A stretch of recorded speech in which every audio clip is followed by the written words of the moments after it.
जय हिंद साथियों, आप सभी का स्वागत है सक्सेस वर्ल्ड एमसीक्यू चैनल पर। तो दोस्तों, आज की इस वीडियो में चक्षु प्रकाशन के इस नए बुक से प्रैक्टिस सेट नंबर 2 को कवर करेंगे।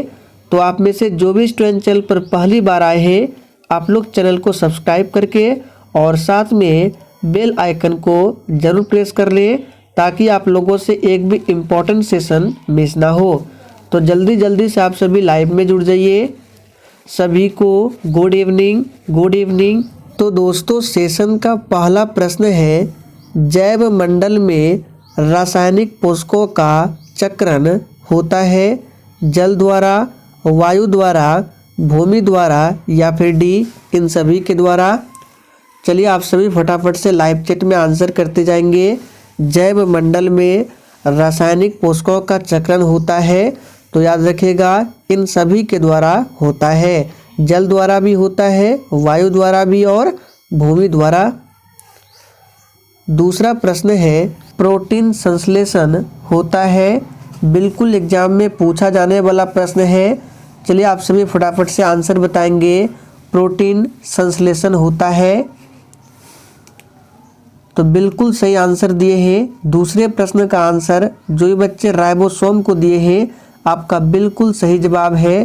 प्रोटीन संश्लेषण होता है राइबोसोम में। प्रोटीन की कमी से कौन सी बीमारी होती है?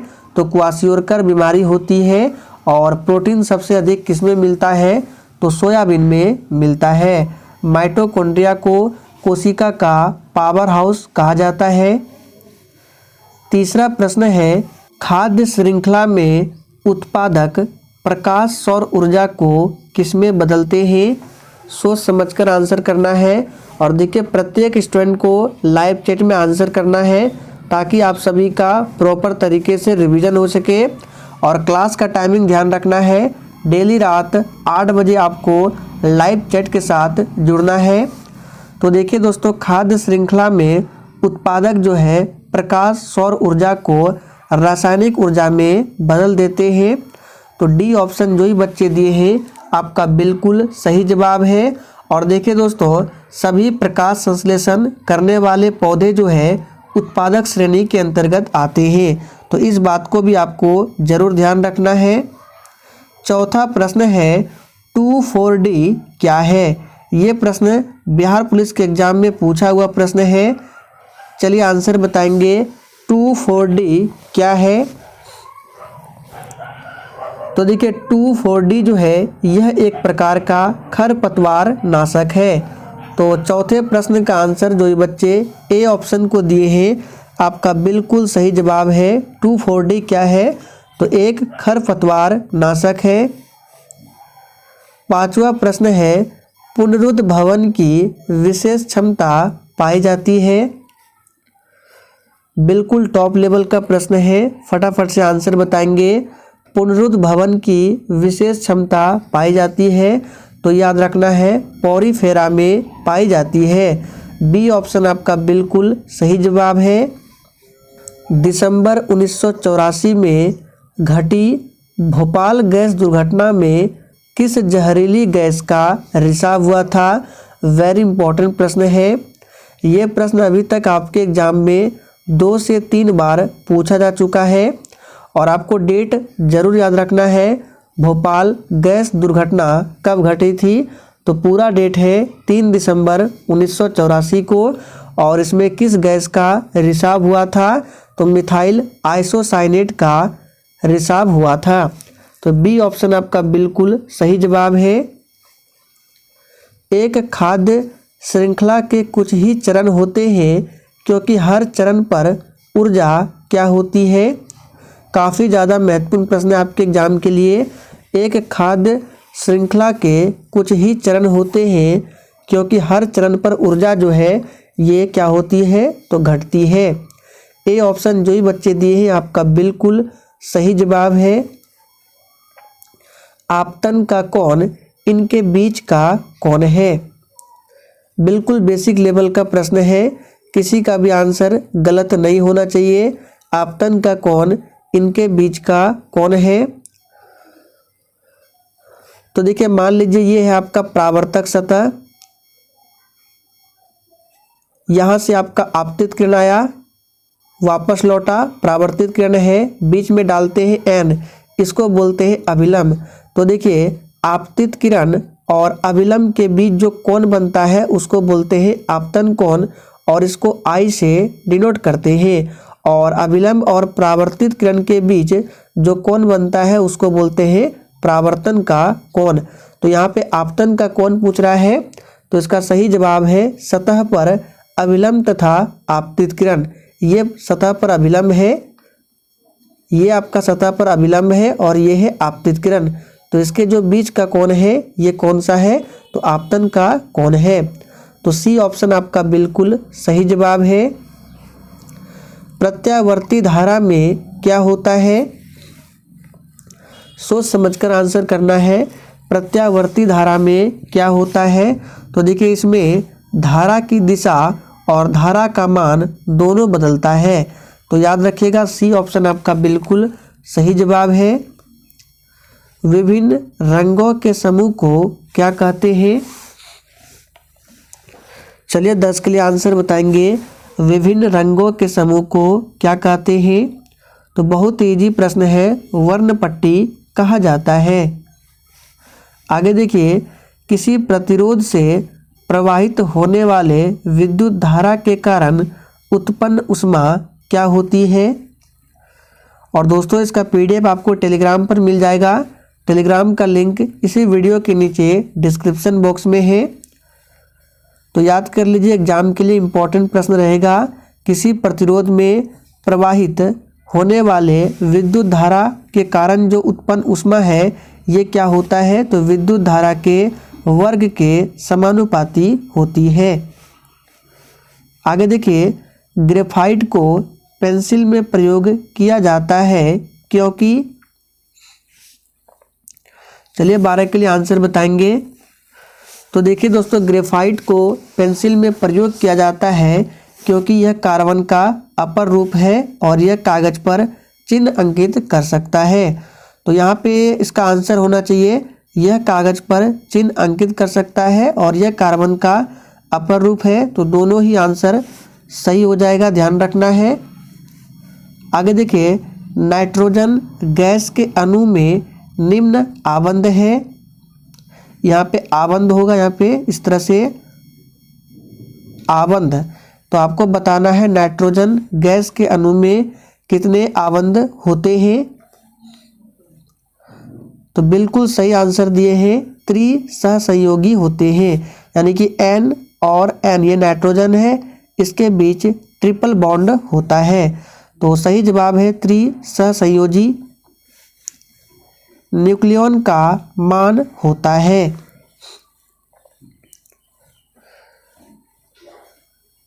तो इसका सही जवाब है डी ऑप्शन, न्यूट्रॉन एवं प्रोटॉन संख्या। न्यूक्लियॉन का मान क्या होता है, तो न्यूट्रॉन और प्लस प्रोटॉन को जब जोड़ेंगे तो ये निकलेगा न्यूक्लियॉन। तो सही जवाब है न्यूट्रॉन एवं प्रोटॉन। नाभिकीय रिएक्टर में कौन सी ऊर्जा उत्पन्न होती है।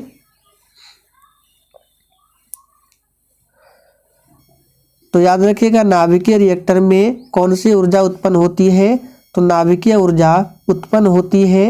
ए ऑप्शन आपका बिल्कुल सही जवाब है। गंगा हिमालय से निकलती है, इसमें कौन सा कारक है, यानी कि ये जो से है, से में कौन सा कारक दिया गया है। बहुत ही सिंपल प्रश्न है। तो यहाँ पे देखिए, गंगा जो है हिमालय से निकलती है, यानी गंगा हिमालय से अलग हो रहा है। तो यहाँ पे अलगाव का भाव प्रकट हो रहा है, और जहाँ पर भी अलगाव का भाव प्रकट होता है वहाँ होता है अपादान। तो सही जवाब है बी ऑप्शन, अपादान कारक है। उसने कहा कि मैं कल तुम्हारे घर जाऊंगा, यह कौन सा वाक्य है। चलिए 17 के लिए फटाफट से आंसर बताएंगे। और दोस्तों, इस प्रैक्टिस सेट में हम लोग जीके जीएस के साथ साथ हिंदी व्याकरण के भी प्रश्नों को कवर करेंगे। तो उसने कहा कि मैं कल घर जाऊंगा, ये जो वाक्य है मिश्र वाक्य है। तो बी ऑप्शन आपका बिल्कुल सही जवाब है। निम्नलिखित में से कौन सा शब्द कमल का पर्यायवाची है? तो देखिए कमल का पर्यायवाची क्या क्या होता है? अरविंद होता है, राजीव होता है, जलज होता है, सरोज होता है, पंकज होता है। ये सभी जो है कमल का पर्यायवाची है। तो ऑप्शन में देखिए अरविंद दिया गया है, जलद नहीं होता है, जलज होता है। ठीक है, ये है कमल का पर्यायवाची। तो यहाँ पे अरविंद दिया गया है। लोहे का चना चबाना मुहावरे का सही अर्थ क्या है? चलिए फटाफट से 19 के लिए आप सभी लाइव चेक में आंसर बताएंगे। लोहे का चना चबाना मुहावरे का सही अर्थ क्या है? तो बिल्कुल सही जवाब दिए हैं संघर्ष करना। लोहे का चना चबाना मतलब क्या है? संघर्ष करना। हाथों हाथ में कौन सा समास है? वेरी इंपॉर्टेंट प्रश्न है, इसको ध्यान रखना है। हाथों हाथ में कौन सा समास है? तो देखिए तत्पुरुष तो होगा ही नहीं और ना द्वंद्व होगा, तो यहाँ पे हो जाएगा अव्ययी भाव समास। तो याद रखना है हाथों हाथ में कौन सा समास है? अव्ययी भाव समास है। द्वंद्व समास के उदाहरण क्या क्या होते हैं? जैसे हो गया आपका माता पिता, भाई बहन, ये सभी जो है द्वंद्व समास के उदाहरण है। तो जैसे हम कहें माता पिता, इसका अगर विग्रह करें तो क्या बनता है? माता और पिता। भाई बहन का भाई और बहन, दाल रोटी, दाल और रोटी, इस तरह के जितने भी होते हैं द्वंद्व समास होते हैं। तो यहाँ पे हाथों हाथ है, ये है अव्ययी भाव। निम्नलिखित में से कौन सा शब्द सही नहीं है? सोच समझकर आंसर कीजिएगा। इसी तरह के प्रश्न आपके एग्जाम में भी पूछे जाते हैं। तो दवाइयाँ, ये बिल्कुल सही लिखा गया है। मयंक भी सही है, लेकिन उज्जवल जो है ये गलत लिखा गया है, क्योंकि उज्जवल इस तरह से लिखा जाता है, आधा ज होता है, फिर आधा ज और अल्लाह, ये है उज्जवल। लेकिन यहाँ पे जो बी ऑप्शन में है ये बिल्कुल गलत है। निम्नलिखित किस शब्द में समास है? चलिए 22 के लिए आंसर बताएंगे। किस शब्द में समास है? तो देखिए राज्याध्यक्ष, राजा का अध्यक्ष, ये भी समास है, तत्पुरुष है। राजा रानी, इसका विग्रह होता है राजा और रानी, ये द्वंद्व समास है। यथा शक्ति, शक्ति भर, ये है अव्ययी भाव। तो उपयुक्त सभी में समास है, डी ऑप्शन आपका सही जवाब है। निम्नलिखित विशेषज्ञों में से कौन महान गणितज्ञ और खगोल ज्ञानी था? तो 23 का आंसर क्या हो जाएगा?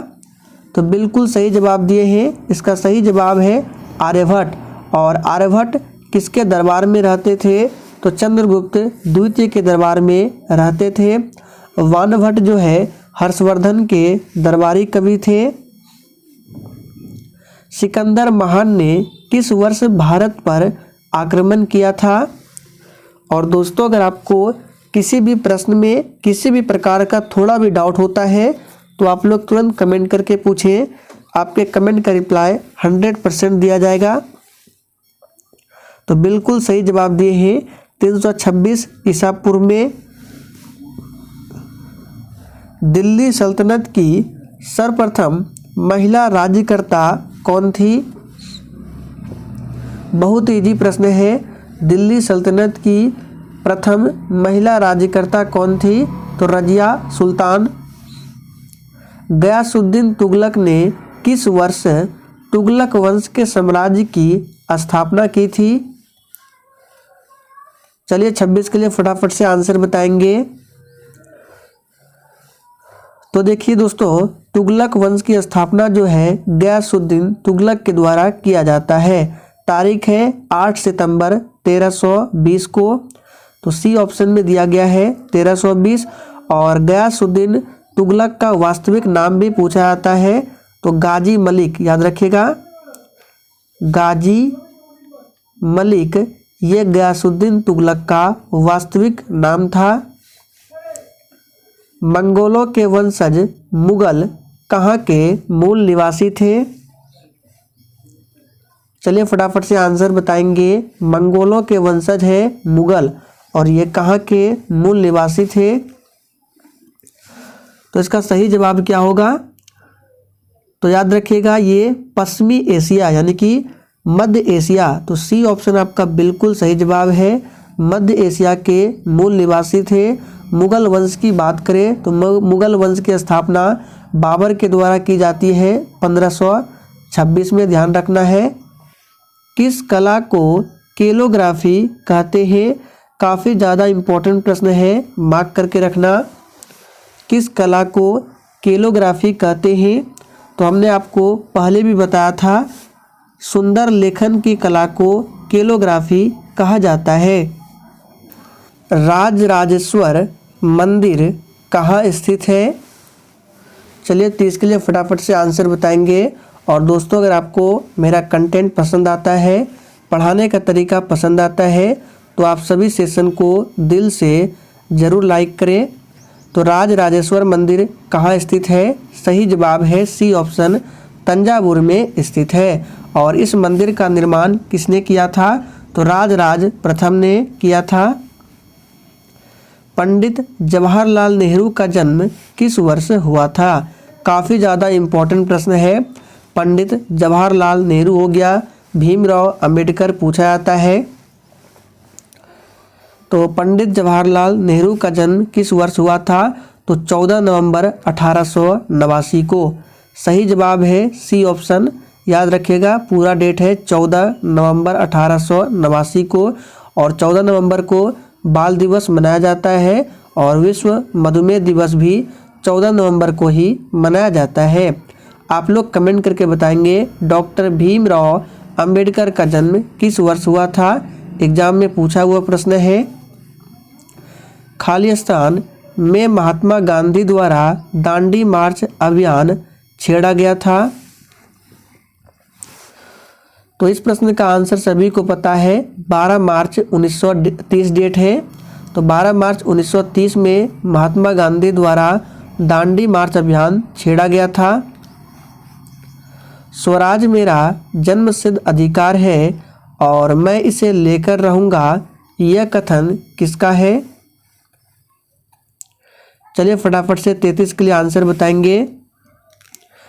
तो देखिए दोस्तों, स्वराज मेरा जन्मसिद्ध अधिकार है और मैं इसे लेकर रहूँगा, ये कथन है लोकमान्य बाल गंगाधर तिलक की।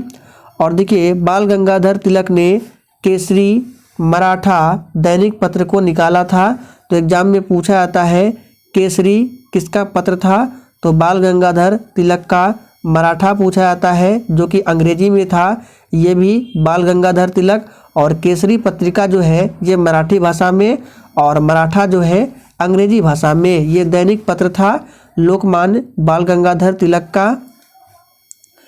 1930 में बिहार में किसान आंदोलन का नेतृत्व किसने किया था?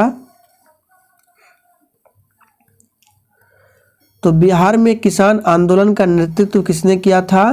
तो याद रखिएगा स्वामी सहजानंद ने। बी ऑप्शन जो ही बच्चे दिए हैं सही जवाब है। किसान आंदोलन कब हुआ था? तो 1930 में बिहार में। नील दर्पण के लेखक कौन थे? और दोस्तों आप सभी को सेशन के एंड में अपना अपना स्कोर कमेंट करके ज़रूर बताना है। तो नील दर्पण के लेखक कौन थे? तो बहुत बच्चे डी को दिए हैं जो कि बिल्कुल सही जवाब है, दीनबंधु मित्र। ब्रिटिश हाउस ऑफ कॉमन्स में सर्वप्रथम किस भारतीय ने आर्थिक निष्कासन या फिर धन निष्कासन का सिद्धांत दिया था? चलिए फटाफट से आंसर बताएंगे। तो देखिए दोस्तों, धन निष्कासन का सिद्धांत का जो वर्णन है सर्वप्रथम दादा भाई नौरोजी ने अपनी पुस्तक the poverty and un British rule in India में दिया था। तो सही जवाब है ए ऑप्शन, दादा भाई नौरोजी। पुस्तक जरूर याद रखना है, पूछा जाता है the British and un British rule in India किसकी पुस्तक है? तो दादा भाई नौरोजी की। किस ब्रिटिश गवर्नर जनरल ने देश में से सती प्रथा का उन्मूलन किया था? काफ़ी ज़्यादा इम्पोर्टेंट प्रश्न है, याद रखिएगा। सती प्रथा का उन्मूलन किया गया था 1829 में। और किसने किया था? तो लॉर्ड विलियम बेंटिक ने। सी ऑप्शन जो ही बच्चे दिए हैं आपका बिल्कुल सही जवाब है। किसके सहयोग से? तो राजा राम मोहन राय के सहयोग से किया गया था। लोगों के लिए लोगों द्वारा रचित संचालित सरकार लोकशाही की ये जो परिभाषा है किसने दिया था? वेरी इंपॉर्टेंट प्रश्न है। तो देखिए ये दिया था किसने? अब्राहम लिंकन ने। तो सही जवाब है B option, Abraham Lincoln America के 16वें राष्ट्रपति थे। पंचायत चुनाव के लिए योग्य व्यक्ति के लिए निर्धारित न्यूनतम आयु सीमा क्या है? पंचायत चुनाव के लिए बताना है। लोकसभा के लिए 25 है, राज्यसभा के लिए 30 है, राष्ट्रपति राज्यपाल के लिए 35 है और मतदान के लिए 18 है। तो सही जवाब है 21 वर्ष। बलवंत राय मेहता समिति ने किस प्रकार के पंचायत राज की संरचना की सिफारिश की थी? फटाफट से आंसर बताएंगे। तो देखिए दोस्तों, बलवंत राय मेहता समिति 1957 में बनी थी। आपको याद रखना है ये समिति जो है 1957 में बनी थी और इसने त्रिस्तरीय व्यवस्था वाली पंचायती राज व्यवस्थाओं की सिफारिश की थी। तो सही जवाब है बी ऑप्शन 3 स्तरीय। और देखिए पंचायती राज अधिनियम पूछा जाता है तो 2 सितंबर 1959 को पारित किया गया था पंचायती राज अधिनियम और इस व्यवस्था का आरंभ हुआ था 2 अक्टूबर 1959। याद रखना है, यहाँ पे लिख देते हैं 2 अक्टूबर 1959 को राजस्थान के नागौर जिले में किया गया था। तो इसकी शुरुआत कहाँ से होती है? राजस्थान के नागौर जिला से। संविधान के किस संशोधन में मूलभूत अधिकारों पर नीति निर्देशक सिद्धांतों को श्रेष्ठता प्रदान की? चलिए आंसर बताएंगे कि संशोधन में। तो ये श्रेष्ठता प्रदान की है किस संशोधन में? तो 42वां संविधान संशोधन जो कि 1976 में हुआ था। किसी राज्य के मुख्यमंत्री की नियुक्ति किसके द्वारा की जाती है? और दोस्तों जिसने अभी तक सेशन को लाइक नहीं किया है तो फटाफट से आप सभी सेशन को लाइक करें। तो किसी राज्य के मुख्यमंत्री की नियुक्ति किसके द्वारा की जाती है? तो याद रखिएगा अनुच्छेद 163 के तहत राज्यपाल के द्वारा किया जाता है। तो सही जवाब है डी ऑप्शन। सर्वोच्च न्यायालय के न्यायाधीश खाली स्थान वर्ष को आयु तक सेवारत रह सकते हैं। तो सर्वोच्च न्यायालय के जो न्यायाधीश होते हैं तो इसका सही जवाब है 65 वर्ष। ऑप्शन के अकॉर्डिंग इसका आंसर क्या होगा? 65 वर्ष की आयु तक सेवारत रह सकते हैं। निम्नलिखित में से किसकी हमारे सौर मंडल के एक ग्रह के रूप में गणना नहीं होती है? तो सही जवाब है प्लूटो। देखिए प्लूटो को ग्रहों की श्रेणी से निकाल दिया गया है। बृहस्पति ग्रह सौरमंडल का सबसे बड़ा ग्रह है और मंगल ग्रह जो है लाल ग्रह है। बृहस्पति का उपग्रह पूछा जाता है तो ज्ञानीमीड जो है ये सौरमंडल का सबसे बड़ा उपग्रह है और बृहस्पति जो है सौरमंडल का सबसे बड़ा ग्रह है। दक्षिणी गोलार्ध में उत्तर अयनांत किस दिन होता है?